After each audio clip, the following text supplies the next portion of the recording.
नमस्कार सभी को। मैं वज्र पारेख KPS उड़ान क्लास 9 से हूँ और मैंने ब्रेन इंजीनियरिंग की और मिड ब्रेन एक्टिवेशन की वर्कशॉप करी है।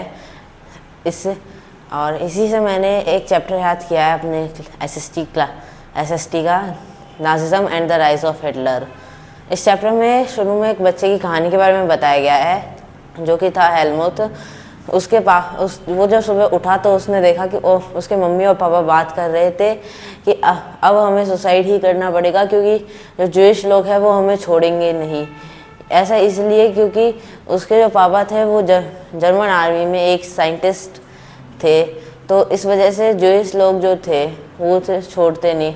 और इसी वजह से जो हेलमुथ था वो बहुत ज़्यादा डर गया था और उसने बहुत दिनों तक अपने घर में खाना तक नहीं खाया था क्योंकि उसे लगा कि उसकी मम्मी उसे जहर देके मार देगी। फिर यहाँ से ही कहानी चालू होती है हिटलर की। हिटलर ऑस्ट्रिया से था पर उसके फादर के ट्रांसफ़र की वजह से उसे जर्मनी में जाना पड़ा था। जर्मनी में जाने के बाद उसने एक मैसेंजर की जॉब ली थी आर्मी में। वो अपनी मैसेजिंग में बहुत ज़्यादा परफेक्ट था और कभी भी वो फेल नहीं हुआ था। बहुत सारे उसे अवार्ड्स भी मिले थे और साथ ही साथ वो बहुत परफेक्शन से अपना काम करता था। और एक दिन उसे चांसलर बना दिया गया जर्मनी का। थोड़े टाइम बाद उसने प्रेसिडेंट के लिए भी इलेक्शन लड़े थे और उसमें फर्स्ट टाइम में वो बहुत बुरी तरीके से हार गया था। परंतु जब वो दूसरी बार इलेक्शन लड़ने गया तब वो बहुत ही अच्छा एक स्पीकर और अपनी स्पीच से लोगों को उसने इतना प्रभावित किया कि लोगों ने उसे ही वोट देके उसे ही प्रेसिडेंट बनाया जर्मनी का। और साथ ही साथ थोड़े टाइम बाद फिर जैसे ही वो जर्मनी का प्रेसिडेंट बना तो उसने जूइश लोगों को मारना चालू किया और लोगों को यह बोलने लगा वो उन्हें स्पेशल ट्रीटमेंट दे रहा है क्योंकि जो जूइश लोग थे उनके खिलाफ बहुत सारे रूल्स भी बना दिए उसने जर्मनी में। और इस तरह से उनका जीना बहुत ही मुश्किल हो रखा था जर्मनी में। तो वो उन लोगों को स्पेशल ट्रीटमेंट दिया था कॉन्सेंट्रेशन कैंप में भेज के।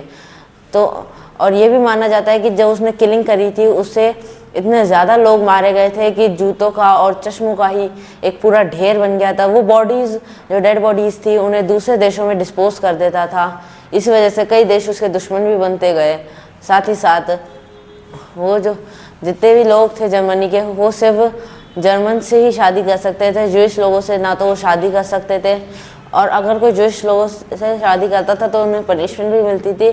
साथ ही साथ लोगों को ये लगता वुमेंस जो थी उनके लिए ये बोलता था हिटलर कि वो वुमेंस के बारे में बहुत सोचता है। उसका मानना ये था कि जो मदर्स है जर्मनी की वो बहुत इम्पॉर्टेंट रोल प्ले करती है, पर ऐसा नहीं था क्योंकि वो सिर्फ इसलिए उन लोगों को लगता था क्योंकि वो लोग ताकि वो प्योर जर्मन बच्चे रेज कर पाएँ।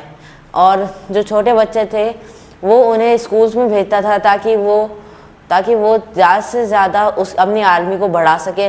वो स्कूल्स में रेसलिंग वगैरह ऐसी चीज़ें करवाता था जिससे उन लोगों में वायलेंस बढ़े।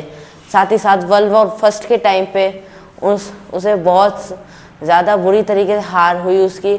और इसी वजह से जर्मनी की हार की वजह से ही वेमर रिपब्लिक का जन्म भी हुआ। वेमर रिपब्लिक ने कई सारी ट्रीटी ऑफ वर्साइल और ये सारी साइन करी थी जिसके वजह से जर्मनी जो थी उसे अपनी कई सारी रिसोर्सेज को शेयर करना पड़ता था। शेयर तो क्या मतलब पूरा देना पड़ता था उन अलाइड पावर्स को।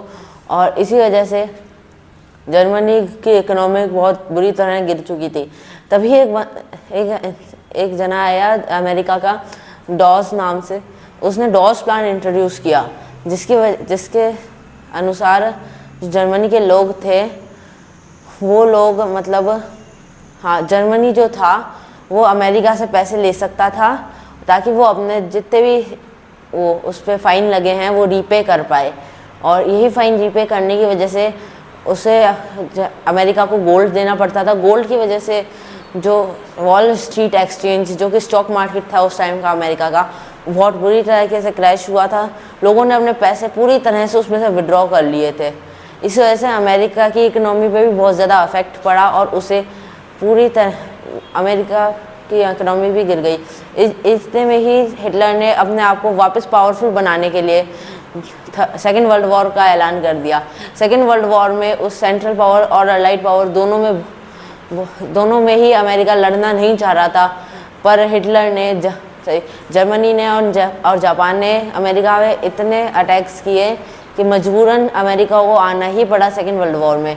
सेकेंड वर्ल्ड वॉर में आने के बाद हिटलर अमेरिका की वजह से सेकेंड वर्ल्ड वॉर भी हार चुका था हिटलर, और साथ ही साथ जो हिटलर था उसने अपने बंकर में जाके सुसाइड कर लिया था। और जितने भी उसके साथी थे उसने उन लोगों को यही बोला था कि मेरी डेड बॉडी किसी भी कीमत में इन लोगों के हाथ नहीं लगनी चाहिए। Thank you.